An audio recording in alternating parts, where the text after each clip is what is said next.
Hi everyone, welcome to the Classroom Café, where it's all about brewing the conversation with fellow educators. This special presentation is brought to you by the United Federation of Teachers and the union's Member Assistance Program. Thank you for joining us today. We hope this podcast inspires you, nourishes you, and motivates you. Now, let's get started.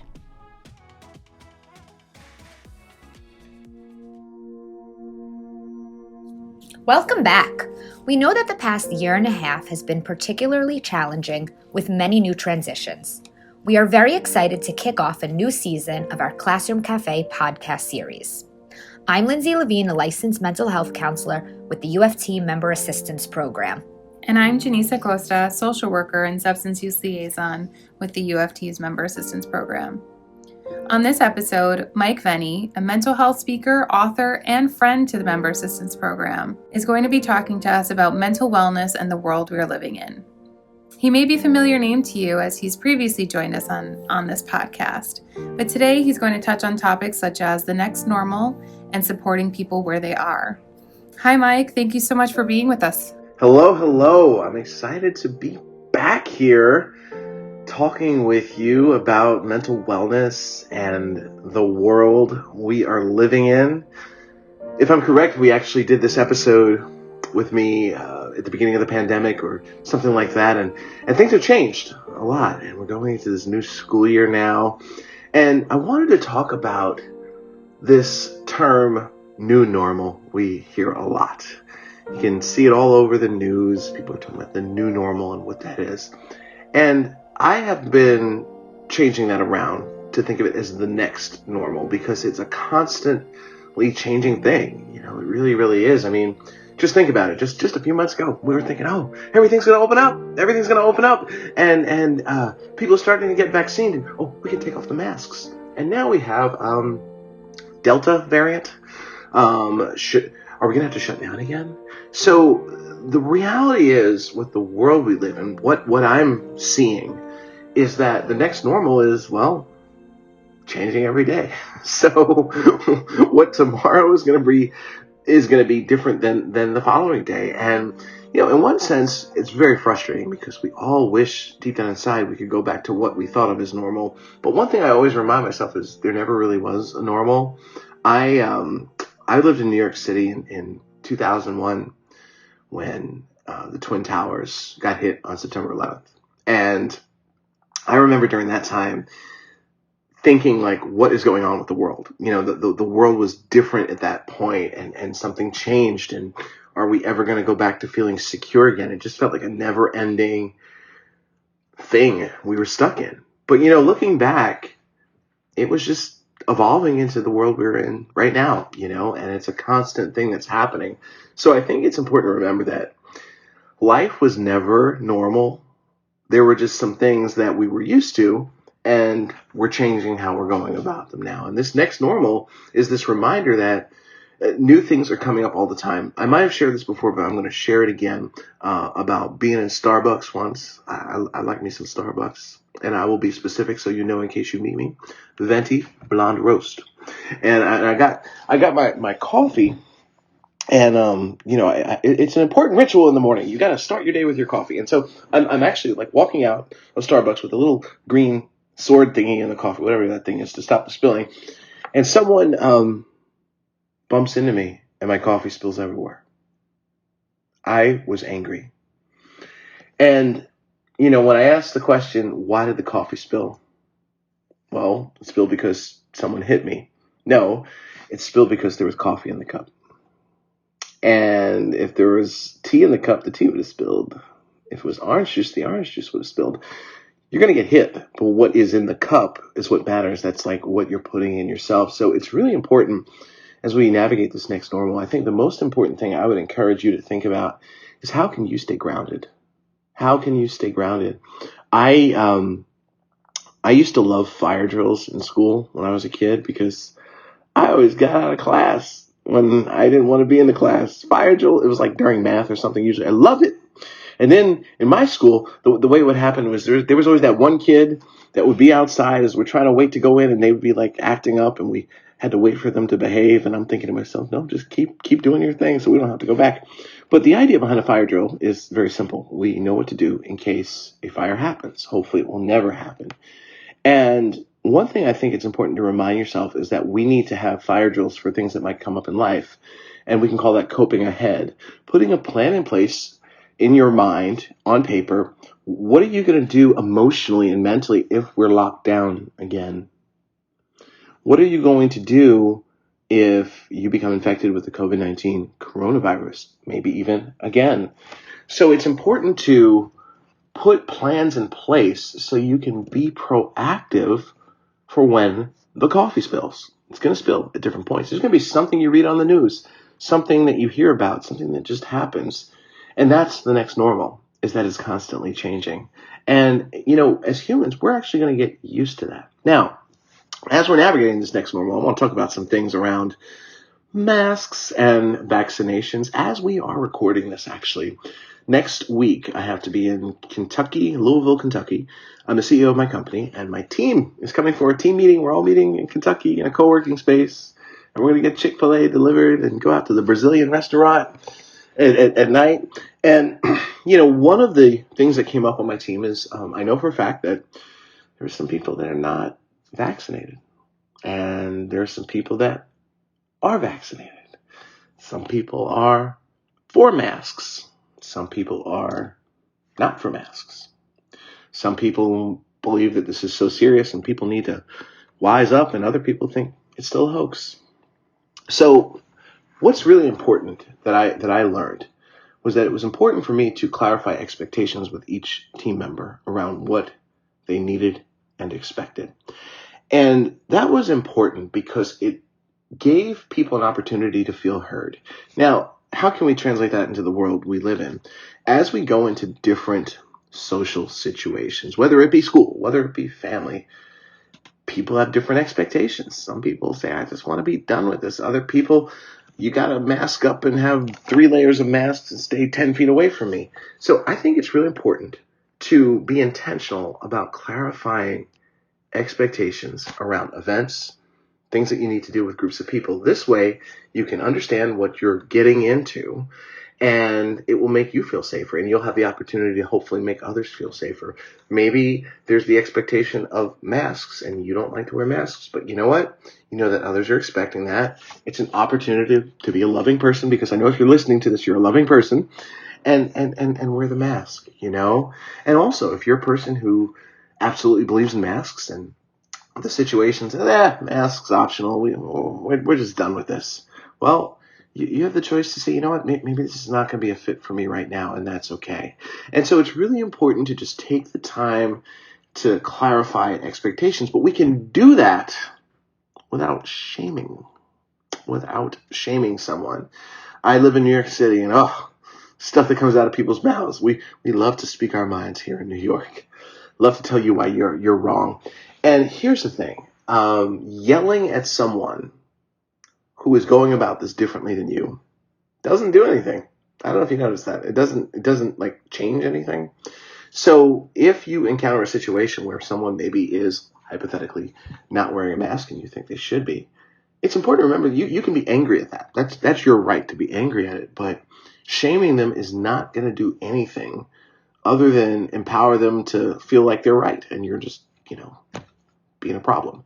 So it's really important to remember that emotions are going to come up around things that we see and behaviors in others. I feel them.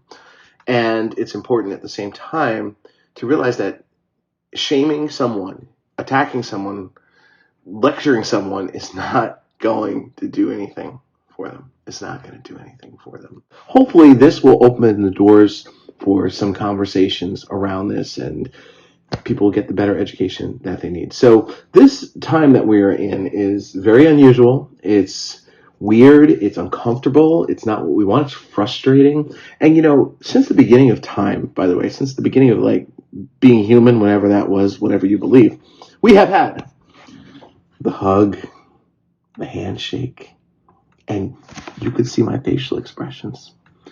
This pandemic has really taken that away. And those are things, even if you're an introvert like me, we need those as humans. We really, really do.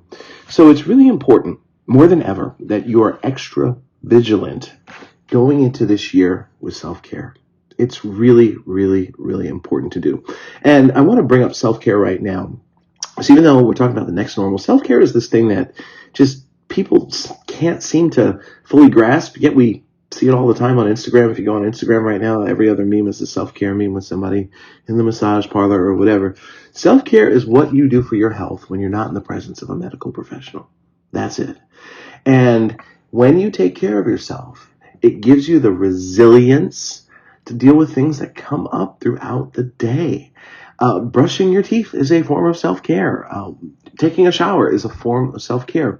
But now, in this next normal that we're in, because of all the things coming at us that we don't know, it's really important that you're extra vigilant. So I want to encourage you, as you're listening to this, to create a checklist for yourself to carry with you on things that you need to do each day for you. Now, I want to just give you two things, and I might have shared this before in other resources that I put online, or maybe even the other episode. I don't remember, but I'm going to share it again. There's two things that you can do, and actually what I'm about to share with you, you can share with your students too, because I share them with young people all the time.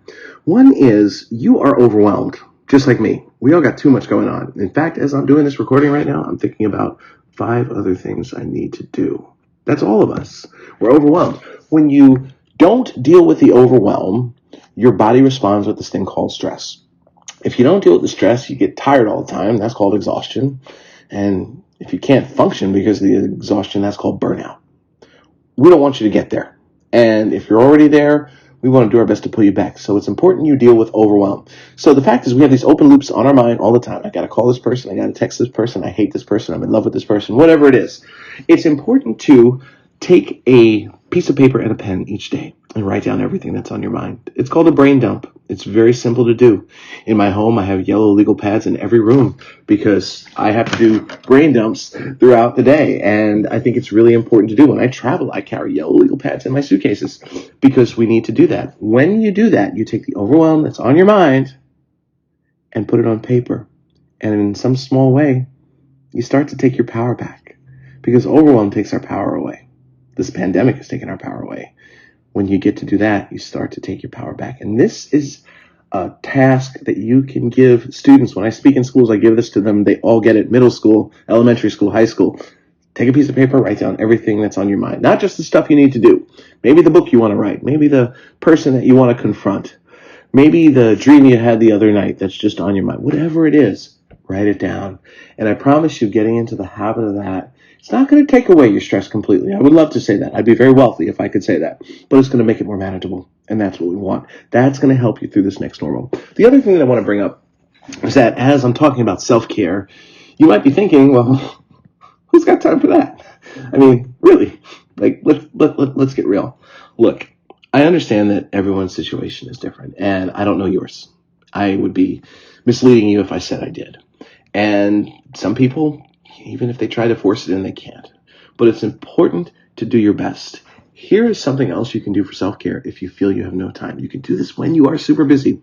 There are 3 questions you can ask yourself throughout the day. One is, what am I feeling? The second is, where is it located? And the third is, what do I need right now? Let me break down each. What am I feeling? I ask myself this one multiple times throughout the day. Being a man, I just am not in touch with what I'm feeling. So about 75% of the time, I'm like, I don't know.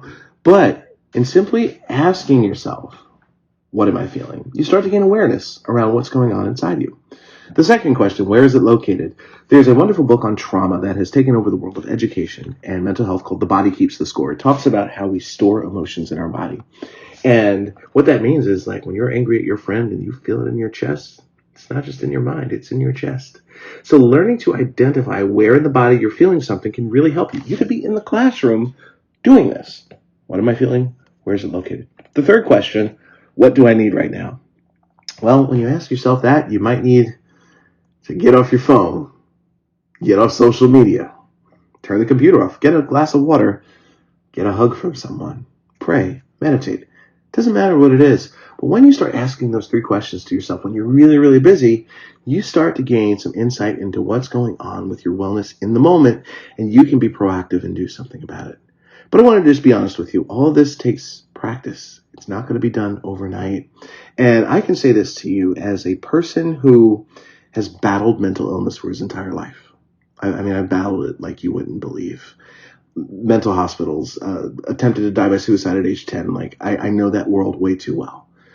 And at the same time, I live a very full life and run a company and deal with people and have a pet and all that stuff. I've had to learn some habits to help me get through this. And it's made it actually manageable to get through this pandemic. And that's why I'm sharing them with you. This is all practical stuff. So in this next normal, I want you to remember this, that when we use that word normal, we need to watch it because the world was never really normal. We think it was, but it never really, really was. And we get ourselves in trouble thinking we want today to be like yesterday. This is how things are. And learning to work with that is going to be super important. So thank you for taking some time to hang out with me and listen to me talk about the next normal and self-care. So, Mike, I'm just curious. When it comes to coexisting with people we have a different comfort level with, or who may have a different comfort level from us, how do we do that? That's a really great question. And I think the answer lies in actually how we have learned to interact with each other. Years ago, I was asked at a conference a question that I'll never forget. The speech went great, and this teacher raised his hand and says, half of my students are of one political party and the other half is the other political party, and they're fighting. What do I do? And I'm just like, oh my.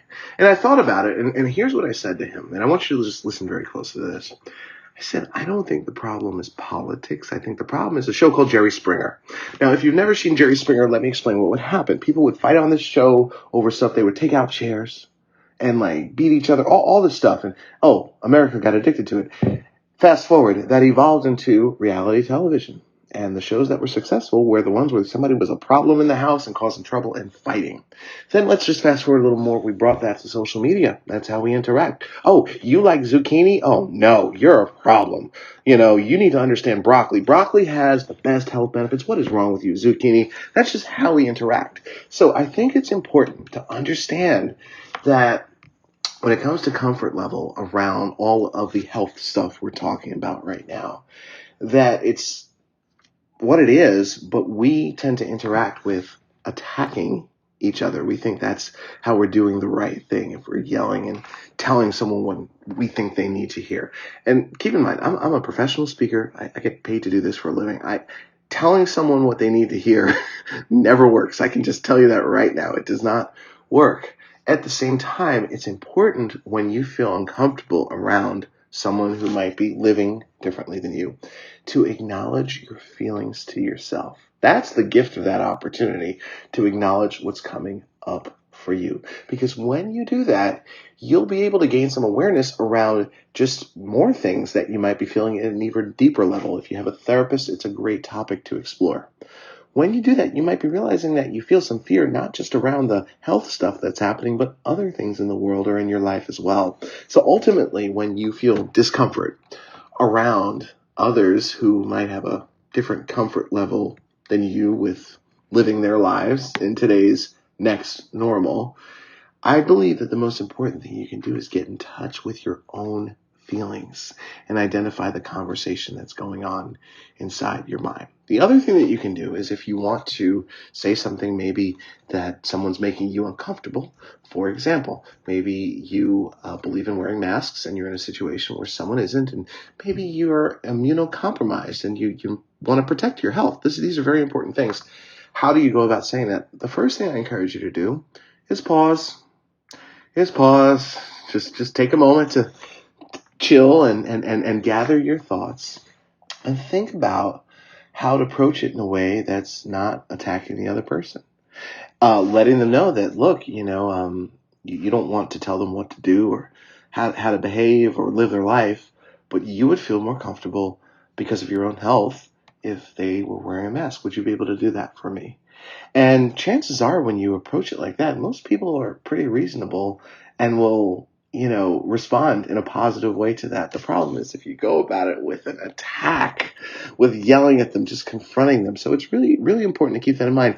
The other thing is if you're in a classroom where even something is happening like this is a great teachable moment for students to see like diplomatic conversation in a world that has Jerry Springer conversation. So it's really important to keep that in mind, that we have this opportunity when someone disagrees with us, or we see something that we really disagree with on a fundamental level, to create a bridge with the other person and ask for what we need in a gentle way. And you'll be surprised when you do things that way. A lot of times people be like, yeah, sure, I don't agree with it, but if it makes you happy, I'll be happy to do that. And also, I encourage you to be willing to listen if someone approaches you kindly and asks you for a personal request like that. So you covered how we coexist with people who have a different comfort level from us. How do we interact with them? I learned something a long time ago that really helped me during a very rough period with my mental health. And to be very transparent, it was in 2017 and I had a severe mental health breakdown. It was possibly the worst one that I've ever been through. And I ended up working with a therapist over a 4-day retreat to deal with difficult emotions because my anger and my sadness were just taken over. And I learned something at this retreat that changed my life forever. We had to do lots of group exercises, which I wasn't feeling because I'm just trying to deal with my emotions. I don't want to do stupid group exercises. But he had these exercises that he had us do that made us actually look into each other's eyes. And at first that was really awkward. But you know what? After about 15 minutes, there was tears everywhere. What we learn through these exercises is that for the most part, when we interact with others, we don't see the human in the other person. We just, talk to a person, say hi to a person, whatever. And it really taught me the importance of, no matter who I interact with, to just take a moment to look in their eyes and see their humanity. So I really want to challenge you. And this is a time when people need this more than ever. Whether you agree with how someone's living their life or not, they're still a human.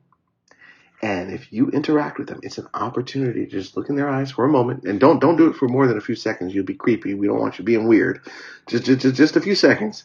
And see their humanity. And I guarantee you, it will change you to do that. And you'll realize that how they live their life is how they live their life. You can disagree with it all you want, but you can still see the human. And it's brought so much joy to my life to be able to do that. So I really encourage you to do that as you interact with people that disagree with you with how to go about living the next normal. So you spoke a lot about self-care and you shared about keeping a checklist for yourself. What's on your checklist? So self-care, I talked about a checklist. And what does that mean in a practical sense? What I did for my mental health, and this is the benefit of going to therapy and talking to a therapist, I started to learn what works for me to keep me grounded. One of those things is meditation. I do a style of meditation called transcendental meditation, where I meditate for 20 minutes twice a day. So on my checklist, when I wake up in the morning, one of the first things I do is actually grab water to hydrate myself. Because if I'm not hydrated, oftentimes dehydration can mimic depression and anxiety. And so I just make it a point to get a glass of water. Recently, I even got one of those refrigerators that you put your cup in and it makes ice for you. I love that little thingy.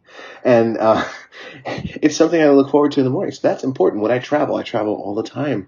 The night before I wake up in a hotel, I go to the front desk and get a bunch of bottled water so I can have it right when I wake up. So that's an important part of my checklist. The second thing on my checklist is to meditate. The third one is taking my mental health medication. And I do that under the direction of a psychiatrist. And I make sure to take that every single day. I also exercise. When I'm traveling, sometimes it's the hotel gym. Sometimes it's going for a walk. But I get my body moving. And another one that's on my list that makes me really feel good is something we should all do is brush my teeth. Like, that's actually on my list. We forget to do that. And so really, really important stuff. So those are some of the things that are on my list. And basically, here's a great way to come up with a self-care list for yourself. There's basically 4 things you want to have on it.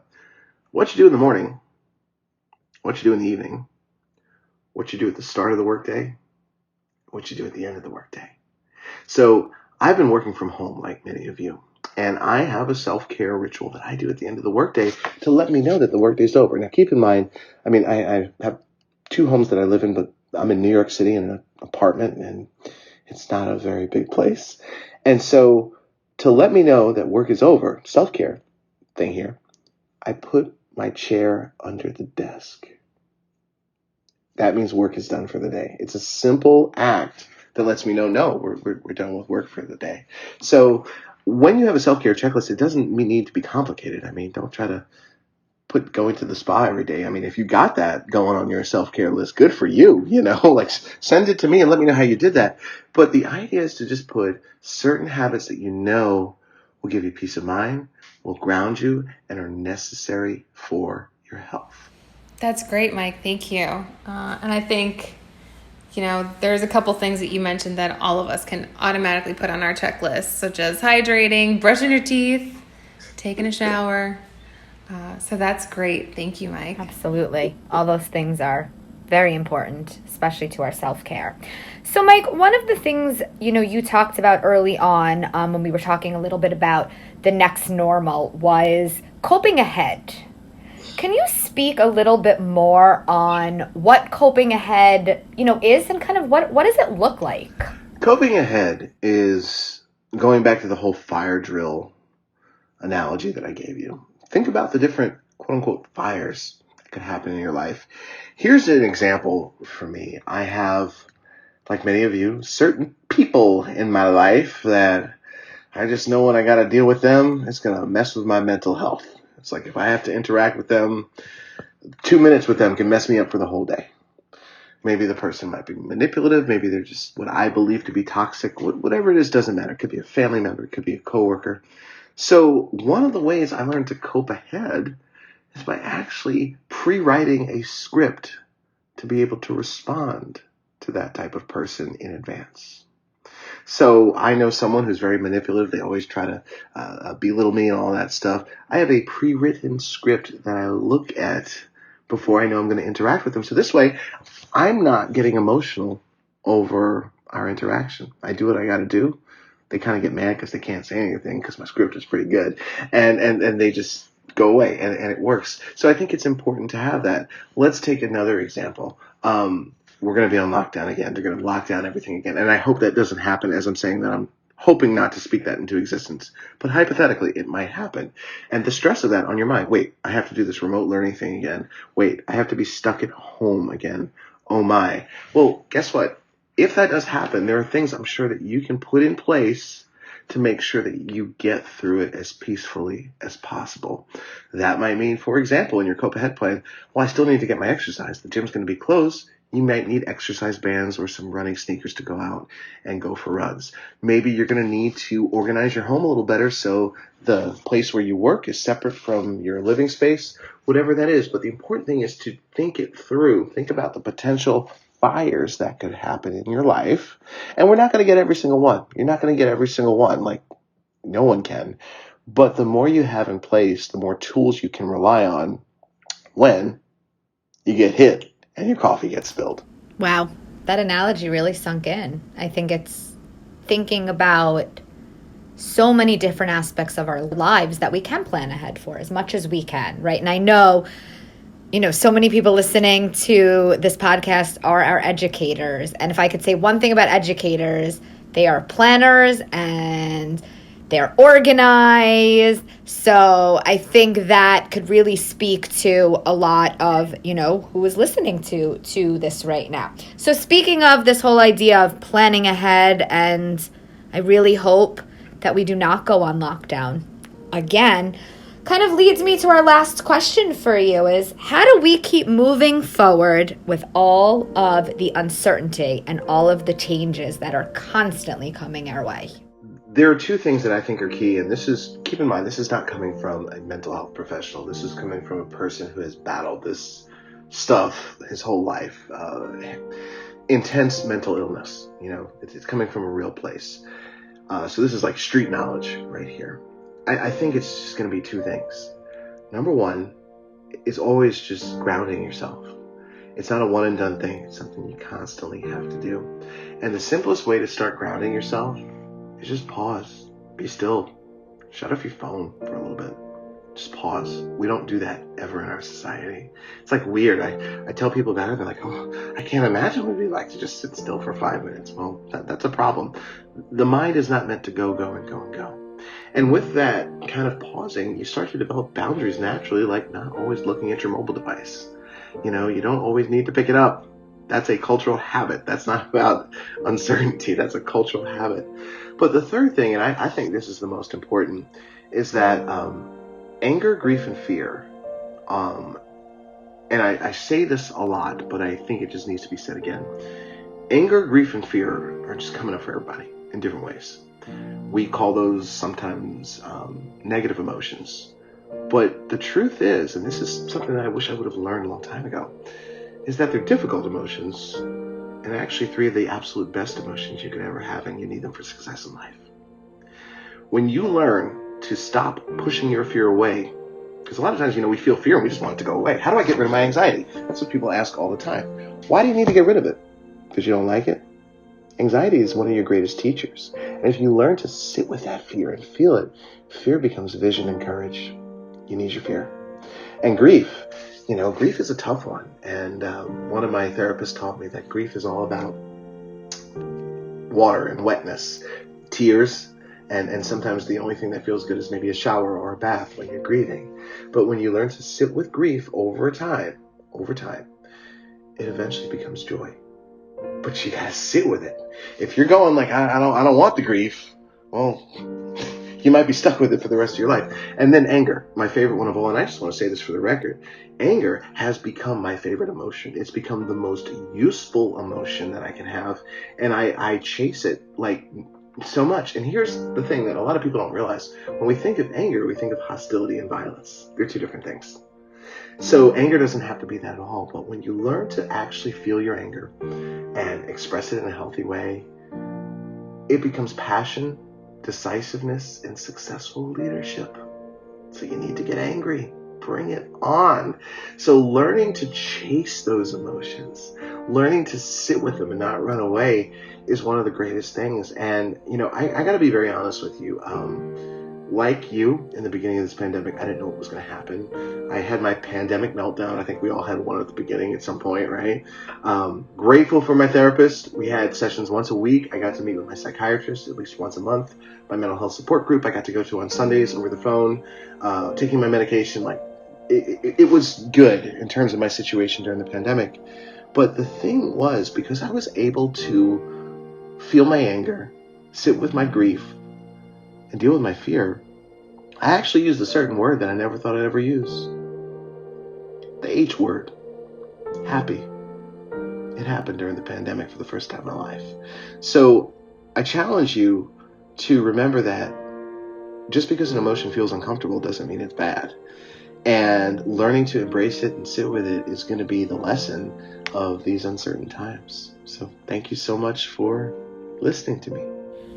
Mike, thank you so much. It has been really quite an honor to have you back on our Classroom Café podcast series for the second time. You're just captivating to listen to, and I know you really inspire everybody. So again, thank you so much, for being here today, and we look forward to hopefully having you on again soon. Thank you.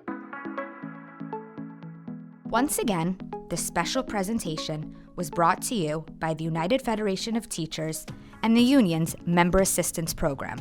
We know you are busy and on the go in your career. We all experience challenges in our personal and professional lives and need the support of a helping hand from time to time. For UFT members, these stresses can create the perfect storm. Here at the UFT, we are dedicated to making your life better. It's our commitment to all of our members, and we take that work very seriously. That's why the UFT has so many programs and services available to you, including the Member Assistance Program. MAP is designed to meet the needs of today's educators in New York City's public schools as they try to navigate their way through life's challenges. MAP staff of trained professional counselors can give UFT members help and guidance through the issues that can sometimes put their health and job in jeopardy. MAP services are confidential, professional, and free for the members of the United Federation of Teachers. For more information about the UFT's Member Assistance Program and to see the list of its many program offerings, please visit the UFT website at uft.org or call MAP at 212-701-9620. Again, thank you for joining us today. Till next time.